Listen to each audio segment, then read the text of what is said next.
Hello and welcome to the An Amazing Podcast. This is the Murder Hobo Monk D. This is Modi. What's your D&D class, man? What's your D&D class? I don't even know anything about D&D. What's your classes, RPG so. class? Are you a mage? Are you a paladin? Are you a knight? Are you a thief? Come on, man. Paladin sounds cool. All right. Excellent, excellent. I'm a level 3 warlock whose patron is depression. And I'm looking to get some Beholder spit coffee. Heck 'Cause I'm yeah. tired. Heck yeah. And we are talking about our first impressions of Dungeon Meshi, aka Delicious in Dungeon. And I feel like this is going to be a really quick one for me because I really enjoyed this. Yeah. We've been watching so many, like, nothing against Jujutsu Kaisen or, like, Solo Leveling, but we've been watching so much, like, edgy, Meathead anime. overly dramatic, Yeah. half-baked stuff that watching something that's like lighthearted, fun, takes itself the right amount seriously, and has really well thought out world building. Oh my god, I really like this show. Like I love the way that characters are designed and drawn, and I like the art in general. Like the dwarf character, for example. Love him. Peak character design that right there. Marcel, best girl. Yeah. Only girl. Amen. Only girl. Well, no. There's the girl that got eaten by the dragon. Yeah, by the way, they really don't give a fuck about her. Like, not at all. Okay. So They stopped for like 7 meals. I On the way to I would agree with you, but I think death works differently in this world because people are dying. Like, I watched ahead, so like this party talks about like, oh, that was the first time I died when I fought the living armor. Oh, I died all the time to mimics. So there must be something with death that I don't like quite understand yet. The My mages, question is- the mage. They mentioned earlier that the mages can like cast revive spells on you. So even if you die, Yeah. as long as you're not like dead for too long, they can bring you back. Oh, okay. Because I was starting to wonder if, like, isekais have just gotten so, like, mainstream that they don't even need to mention that someone got isekai'd and they just get straight into the plot. But, okay, I guess that's not what this They is. just respawn. Also, Leos, I love him as like a kind of main protagonist because he's absolutely insane. I love him He's such so a much. freak, and Hey. What are you It's so talking funny. about? all of them are just like little freaky bastards, and I love it. Like their character interactions. Okay, Leos is super grounded and he makes complete and total sense. I don't know what you're getting on about. And the other thing, I love their interactions so much. Like, Yeah. first episode, I was really into it, but I was kind of like taken off with all the food stuff because it was kind of the same kind of issue I was having with Jujutsu Kaisen, where it was just like, look at all this detail of this nebulous concept. Oh, I'm using cursed energy to create a cursed bomb that does cursed damage. But the way, like, Delicious in Dungeon, all of it is based off of, like, real world, like, air quotes, science and biology. And the fact that, like, I don't know, Yeah. it feels like a lot of the exposition stuff, it feels like it makes a lot more sense and it feels a lot more tangible than a lot of stuff in Jujutsu Kaisen. Like how they were figuring out where like the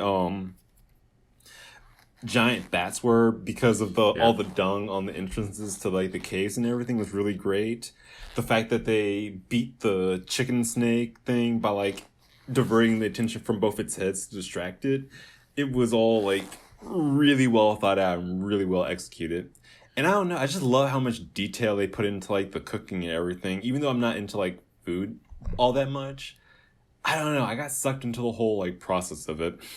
No, I like that whole process of like, okay, well, we have to figure out how to kill these things based on like my knowledge of like having to hunt these and make these into food. So they're able to do like a lot of good problem solving episodes with that. Like you'll see later on too. They like that's the kind of the main, I guess, point of the show. Or like the loop, if you will. Yes. I think something that's interesting too. I can see where the show, like how it's divided up. Like I feel like they have 2 chapters per episode or something. Yes. Because there's like almost 2 different like episodes in each episode. Is this based off a manga or something? Yeah, it's based off believe a so. manga. Yeah. Oh, okay, I see. More mind blowing. This is a Studio Trigger show too. Really? Yeah. Yes. Wow. This is made by the same. range. I know. They cleaned up. Like I was making jokes that after Kill la Kill they got all the bullshit out their system, and I feel like this is it's so apparent in this. But I also like the fact that the Panty and Stocking sequel is the next show after this, so it makes even more sense. They had to counteract the degeneracy with this. Yes. No, they just got they got so tired of not being degenerates, they went back with they're literally their most degenerate show. Also, I'm waiting for the giant robots to appear. I am waiting for the goddamn giant robots. In this show? Is this Yes. show? Yes. This is a Studio Trigger. Everything they make has giant robots.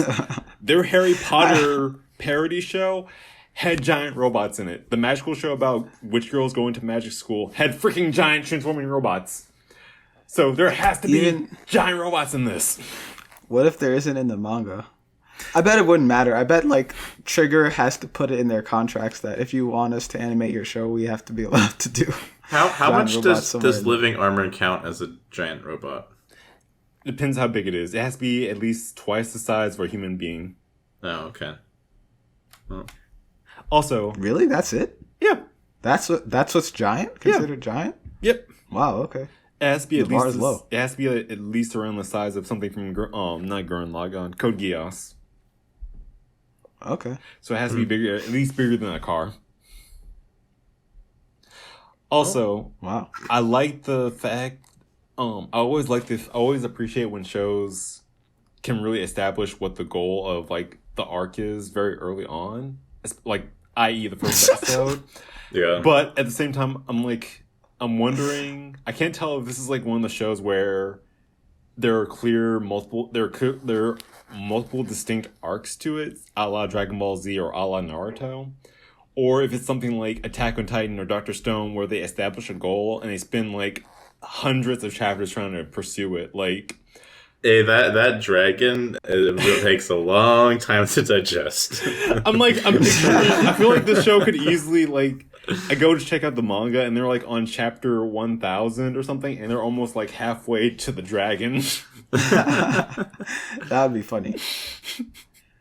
I think that's probably what it is. I feel like it's just they have some vague goal. Well, not a vague goal. Actually, pretty clear and pretty urgent goal. But like they're just gonna get as much food as they can in between that and their goal, and that's the show. Listen. I'm just saying, you can't be a helicopter sibling, okay? Sometimes you need to let your like other siblings get out of their Digest own a little problems. You know. Digest of it.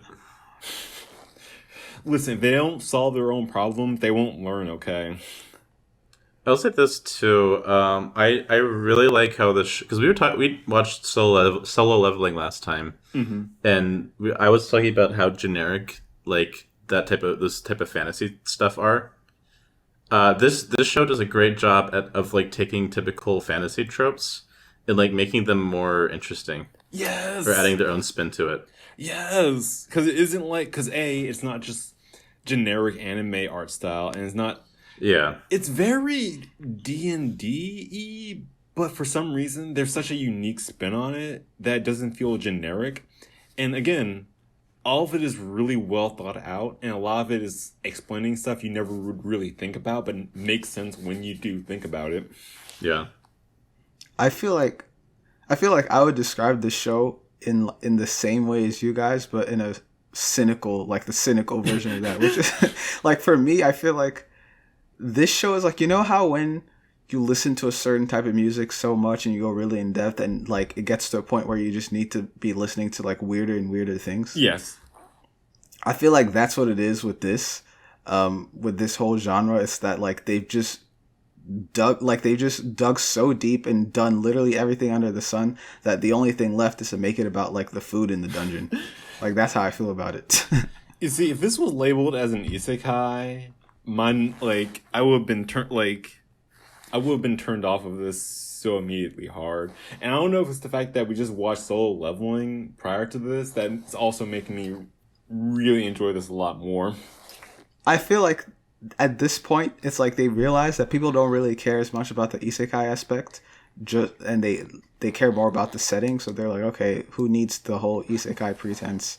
let's just like make a world where these people actually exist and they actually can get revived when they die. And yeah. Also, the show is so fun. It's so fun. Yeah. Like, watching Jujutsu Kaisen and, like, Solo Leveling take themselves, and Metallic Rouge take themselves so seriously, even though their world building is, like, really half-baked. Not as bad for, like, Jujutsu Kaisen, in my opinion, but still. But then you have, like, something like this where it's just, it's upbeat, it's fun, it knows exactly how serious to take itself, but doesn't use that as an excuse to, like, be lazy or, like, skimp out on, like, the writing. It's such a chef kiss anime. I'm sorry. Well, it still has its like moments where like characters can grow and like having them deal with like serious like topics or like but it's able to like manage that without being like super dark and edgy. Yeah. Like most of the stuff that we watch. Like this show saved me, okay? Like, after watching Solo Leveling, Metallic Rouge, I was thinking to myself, like, man, maybe my standards for anime are, like, way too high. Maybe I need to watch something like Gushing Over Magical Girls or, like, Chain Soldier to, like, to remind me that, like, how bad things can get. That remind me that I need to lower my standards. But then this comes in, I'm just like, you know what? Having high standards is good. This feels good. I feel like Modi is about to really shit on this show. So I'm getting ready for that. No, I was about to say, I like how the dwarf character guy. He is a dwarf, right? Yes. He's a dwarf, the chef guy. Yeah. I like how he's just always trying to give people like health advice, like just eat nutritious, sleep a lot, exercise. Like I love he's just trying to be a good influence on the kids. One of my favorite scenes with him is it's the episode where they're like going into the trap room. And he's just stumbling around, and he just goes to, like, Chuck, and he's just like, yeah, I don't sweat the details, I don't nitpick. That cracked me up so much, even though after he's gone through, like, multiple lectures about fine details of cooking. I don't know, what episode is that? Which episode? Because I don't even know if Modi's seen that yet. Episode 2. Oh, is that episode 2? Okay. Yep. So we're doing the first 2 episodes. Yeah, I know. So have you both seen all 7? No, I'm probably going to keep watching it, though. Oh, okay. Yeah, only I've seen all 7 so far. And it keeps the momentum, in my opinion. I think it's pretty good. You know, we get to like learn more about the individual characters as well. The fact that Matt is giving it high praise, you know it's good. But like for me, the whole time I'm just thinking in the back of my mind, like, your sister's digesting right now. Like, while they're doing all of this. Like, okay, maybe the first meal that they had to like eat, I could understand. Like, maybe even then, like your sister's digesting, right? Mm-hmm. But after the second and then like the third and the fourth, it's just like, goodness gracious, like what's even the point at this point? Like, she's literally done. Like, she's a skeleton at this point. Like, how slow is this dragon's digestive system? And it's funny to me because, like you guys said, it's true. Like, it's very clear that they don't take, like, the show doesn't take itself too seriously. But I feel like it only does that for the, like, to like call out the funny aspect of like being into eating monsters and like, you know, how weird it is on like a meta level, right? But they don't do it for like the idea that like your sister's still there digesting and you guys are like like if they made a joke out of that once in a while, I was like, okay, like, you know, they see what they're doing. It's like they're just making fun of it. It's not that serious. But because they're not doing that, I'm just like, wait a minute, do you actually want me like to buy into this? Like, I can't tell. I think that's something they could have done better at, like establishing earlier on. Mm-hmm. Like, because it does seem like the whole thing is just a pretense for like for him to want to like eat monsters and stuff because he's a freak. Yeah. Listen, but like, are you saying... later on they do have like some moments where it's more like, oh, it's sad time. But like, I think early on they definitely should have sad time. So the sister does die. Huh? No. Wow. Not yet. Listen, I'm just saying though, if you exist in a fantasy world and you don't want to eat a dragon burger, I think you're the weird one, okay? All right, you know what? Follow-up question. Yeah. Name a fantasy creature you would love to eat. Mermaids count. Why did you specify that mermaids count? Answer the question. Fantasy. I'm gonna look this up. Fantasy creatures. I don't even know any. All I'm thinking of is centaurs. Fair enough. I won't judge. No, I don't want to eat a centaur. That's the only fantasy creature I can think of. Well, you can't eat someone that's just like a dude, right? I don't Just judge, a guy. man. I don't judge. It goes back to the whole question of like, is a mentor a furry or is like a centaur count as a furry? You know, it's human enough for me to where I wouldn't want to eat it. I think. Yes. You know what? I'll say a dragon, and then my follow up would be a chimera. That sounds like I'd feel it'd be bad crazy eating a dragon, though. It'd be like if I was like eating like a rhino. I'd feel bad. You know what? Definitely unicorn. Unicorn. I would eat a chimera if it was like a chicken fish hybrid or something. Would you eat the snake chicken from the second episode? No. And it was wild when they said that the chicken was the tail. I was like, you did not have to do that, but you did it anyway.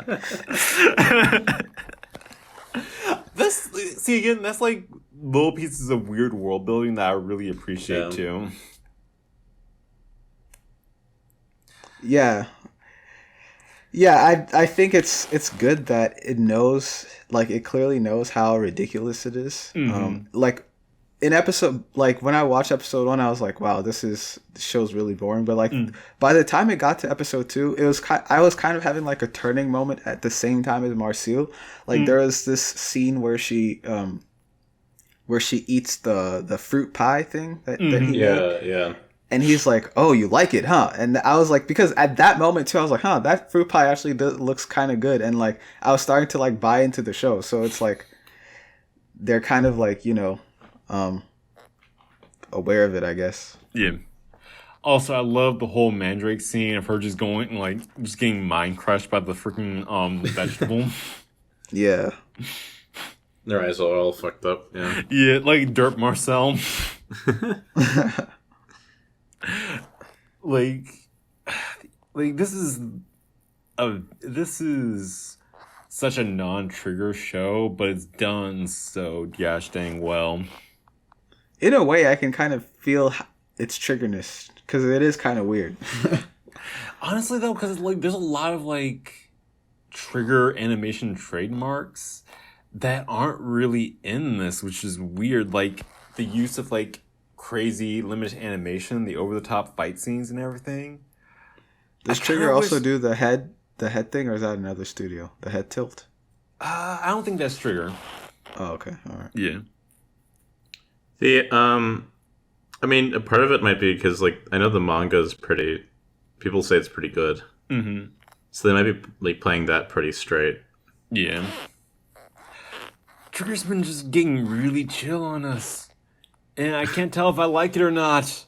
I know this is good, but like I don't like chill stuff. I want more explosions. I want more fighting. Stop making me normal, Trigger. Stop trying to like fix me. I don't want to be fixed. There you go. I have a question for you, Matt, since you've seen everything so far. What's the deal with Casca being in the opening? Casca? Oh, that character's actually hilarious. Are you saying this is a secret Berserk spinoff? That's a dude, first of all. That's a dude? Yeah, I think so. Oh, wow. Or which one are you talking about? The tan the character girl. that literally looks just like Casca. I'm pretty sure that the one you're talking about is a dude. Okay. I don't believe you. Hold on. But the that is a character. I don't know what episode you meet him and his crew in, but like that, I can't spoil anything. But I just it's really funny the dynamic because I can't say anything. I don't know. Oh yeah, the guy from. Okay. Oh my god, you're right. It's gender swap Casca.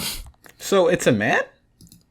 Oh, I can see it now. Yeah. I didn't realize I had it paused on that exact frame. Yeah. Oh, okay. Yeah, I can see he is a man. Sexist. Although I will say, like, But I mean, I thought that was Casca for sure. I know. But I do like the character designs though. Like they feel more varied than what you're normally used to, and you could like tell the like artist's style distinctly, like compared to the, especially if you like look at the noses and stuff. Mm-hmm. Compared to the other anime we've seen, where it's like if you put a character from any of those, I genuinely wouldn't be able to tell you like where this is from. Whereas I feel like this has like a unique enough style. That's the other thing too, because like you could like your first like my first I like when I think about this, my brain goes to like discount like Fire Emblem, but when I really look at it, it's not that at all, and it's really like, again, the style in this is so good. Like despite being like a very, I want to say basic fantasy, but I don't think I can't call it basic either, because there's so much thought in this. And I feel like it does a lot of things in fantasy that I don't really see all that much. And I think it just comes down to the fact that they take these elements and they just flesh out how everything works. Like the basilisk isn't just like, oh, it's just the chicken snake monster we have to kill. Boom, dead, 5 XP points. They actually explain how it works, and they actually explain like the ecosystem, its anatomy, and I think it's all those little details that really elevates the show for me. Well, yeah, that's what the show's kind of like about. Is like it almost feels like a guide to like all of the fantasy creatures in here, where it's like, okay, well here's the creature, here's how the dangerous, here's like how we deal with them. And then here's how you kill it and prepare it as a meal. Damn right. And I like that format because I think some of the stuff they do with each of the creatures is like pretty interesting. Yeah. Especially as the show goes on. Oh, definitely. I think of all the shows we've seen this past year, I think this is probably the strongest for me. When you say this past year, you mean since the start of 2024, or you mean a year from year. Today? So like from now all the way back to February 2023.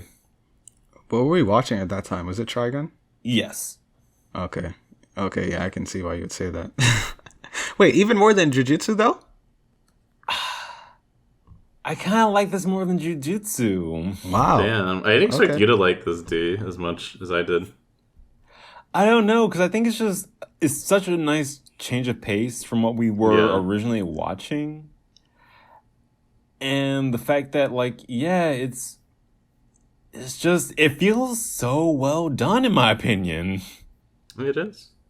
Like, I watched this, like, this is, of the 3 shows we watched this season, this is the one show I don't have any, like, I have no questions about how this world operates, and I have like, oh, well, what about this, or why doesn't this work, or X, Y, Z, W, X, A, Well, B, C. wait till you learn about Chilchuk's Bankai, which activates his big ear domain. Okay, you say where this. You say this. Turns completely invisible. But you see, he only has one scar, which means he's only at a power level 2. So he's not able to actually defeat anyone that's an S class, a demon hunter. You see, when you were saying like, "Oh man, wait till you see Child Chuck's like Bankai," and, like as soon as you said that, like my shonen brain just went like full hype mode, and then the more you talk, I was like, "Oh, I know what you're doing." I believed it for a second. Like if you told me like there was a power system where like the more food you eat, the stronger your power level gets, and this turns like full battle shonen halfway through. Like, I would have been so on board for that immediately. But also, this is what I talk about when I say, like, you don't necessarily need to have, like, power levels and ranks to, like, make your show interesting. Because we're talking about solo leveling, how it's, like, it's going to be broken. But, like, a show like that's completely fixated on that. And I feel like it's also why it's kind of hard to, like, compare this to any of the previous shows we watched, because it's clearly going for like a different thing than those other ones. And it has fight scenes. It does has have fight scenes still, which is amazing. Does it? Yeah. Wait, what are the fight scenes in the first two? The dragon snake. One. Oh, it wasn't much. Still... It wasn't much, but I'm willing to like cling to that for dear life. I can officially like this now. It would totally just destroy your sense of self if you were not watching a show with fight scenes. Mm-hmm. And it had technical explosions too, so it's on brand. I also like the dungeon being like a underground castle. Mm-hmm. I that's just like an interesting way to, instead of just making it like, oh, there's a dungeon. There's actually like lore to this place. It's not just the endless hallway. Yeah. Actually, I like how big it is too. Mm-hmm. Yeah. The fact that they have trees in there. Because that would have probably been like the number one thing that would get me bored, is if they just, it's the same old thing every time. Generic dungeon, and then, but yeah, they have like a lot of different environments, a lot of different like settings to play with. Mm-hmm. Again, world building. Yeah. Chef kiss. And on each of the levels, it like also establishes like you said, the ecosystem here, and the like how what's this a predator to, like what how does this counteract this other monster? Why is this entire area the way that it is? And there's not as much of that in like the first 2 episodes maybe, but like I like that element of it. I just can't wait until they get to cook and eat the living armors. Like, I'm so hyped for that. Well, you'll see. But yeah, I don't really have much else to say about this, because I don't. Besides like what Modi said about like, I think it's weird. I feel like they could have done something else than she got digested. Maybe she's just like got captured and is being like prepared to be eaten. Yeah. Or like is just like lost down there somewhere. They don't know what happened to her, but they have to go down to check anyways. Like, she gets captured by orcs and they're about to like cook her in like 12 days for like an orc holiday or something, like Orc Christmas or something. They could have just done something like Orcmas. that. Like, but like I don't think. I feel like it's a weird decision to do. She got eaten by a dragon, especially because technically she should have been dead like on bite, like as soon as he bit her, because like she was literally in the clutches of the dragon's sharp dagger-like teeth. Like how do you survive that to get to the stomach to begin with? Listen, I'm just saying, this show really highlights how everyone in Attack on Titan is a little bitch, okay? Like, Aaron's mom gets eaten first episode, and he's just like, I need revenge! Titans killed my mom! Ah! These guys are just like, yeah, we'll get to it when we get to it. Not only that, but he's like, guys, I think we have no other option, but we have to to eat these monsters. He was There's no just other waiting way for we any can do chance. this. He was just waiting his whole life for this opportunity. What's even better is when he goes to do it, like immediately this little dwarf guy comes out and he's like, "Thank God, I thought I was the only one." I would love it so much if they like finally get to the dragon and they find it dead, and it just gets revealed that his sister just cut her way out of it. It was just really pissed because she's been stuck down there for so long. But you could have done something where it's like, oh, she gets trapped in the stone, or maybe they don't even know. Like she just teleports them, and like they don't know what happens to her. Like, and anything that isn't like, oh, she's getting eaten by the dragon, because otherwise they should have much more urgency when it comes to getting down there. Listen, the dragon's asleep, okay? The main character was Laios. He really is such a freak, because the whole reason this happened is just because he was like salivating, like just fantasizing about eating. Like, I guess it wasn't monsters, so maybe it's not too crazy. But yeah, like all he cares about is eating. So No. He specifically loves eating monsters as a part of it. He is like a weirdo. Listen, you guys, that was a tasty looking dragon, and what better justice for a thing that ate your family than you eating that thing? Yeah. I don't disagree with that. Mm-hmm. Anything else from you guys? I think that's it for me. Holy shit. All right. Are you guys ready for final ratings? Yep. Yeah.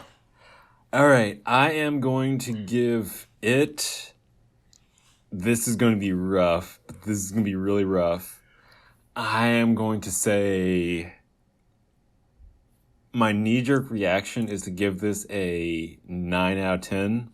It would be a 10 out of 10 if it had awesome fight scenes, but I think that's just me being... That's me being really stuck in like my preferred comfort zone. But honestly, aside from like the whole your sister's being digested, why not move your ass? I think this is a really damn good show. By the way, D, there is more fight scenes to come. Even better. I will tell you that. All right, so this might be a 10 out of 10 for me. For me, I would probably give it like a 5.5 or a 6. Dang. I think it's technically a good show, but mid, bro. It's mid. I just find it boring, and I generally also don't really like the whole dungeon setting, and the whole medieval thing and all that. So you liked Solo Leveling? Yeah, I think it's the tone. You're right, but like. Yeah, I guess you're right, but I guess this show doesn't like Solo Leveling over. I even said this in the review, actually, didn't I? I said that like I generally don't like this whole theme, but Solo Leveling, the other stuff is just so good that it makes me able to overlook that. You know, I kind of realize. I think you lean more towards the darker, more dramatic stuff, while me and Matt lean more towards the more upbeat. No, I don't know, because like I hate dark and dramatic stuff. That's part of the reason. That's why I don't like monsters in general. I don't know, dude. I don't know, because like I feel like I don't know. Maybe I'll shut up because I was thinking of Solo Leveling, Jujutsu Kaisen versus Superman and Dungeon Meshi, but I'm also remembering you enjoying Mashal, so I'm gonna shut up. Well, anything like for Jujutsu Kaisen, it's similar to Solo Leveling in that if I like Jujutsu Kaisen, it is in spite of the setting. Like it's the same thing with Bleach. Actually, I never liked the whole like hell demon things. Like I anything remotely like quote unquote scary, I don't like it. That's the reason I love One Piece so much. But anyway, point is, that's. I think it's a good show, but for me, I just don't really like the setting, and because the other stuff doesn't overtake that for me, then like it becomes something that I notice. And yeah, it has its funny moments, but overall, it's just like I think it's just whatever. Makes sense. I'm down. I can feel that. I'm also going to probably give it somewhere around like a 9, 8.5 out of 10. I really enjoy this show. I like it does all of its characters very well, and I like seeing the characters interact with each other. I like seeing how it explores each of the characters. I like how it explores its environment, how it explores each of its monsters. It has like the audience interact with the world that it's created a lot more than most of the other shows I've seen on this podcast. Plus, I love all the art and animation as usual. Just overall, a pretty solid show. And I'm going to keep watching it regardless if we do or not. So Heck yeah. Okay, so that's been our reviews of Delicious in Dungeon, our first impressions, episodes 1 and 2. Next week, I guess we'll do first impressions of Ninja Kamui, and then we'll decide on one thing to review for the rest of the time. For the full but I'm guessing it's probably going to be Delicious in Dungeon. Or Ninja Kamui, depending on how much we like that. So we could also alternate, like when we do this, when we do that. Yeah, maybe. So yeah, if we like Delicious in Dungeon, then I mean, if we like Ninja Kamui, then we might end up alternating for the next 3 weeks before the season ends. Yeah, well, yeah. Ninja Kamui is going to be going for a bit longer than that, so at least we'll have that. We might end up having to, if we like it, we might end up having to alternate it with Kaiju number 8. Yep. But okay, so yeah, thanks for watching, and see you next week. Bye. Bye.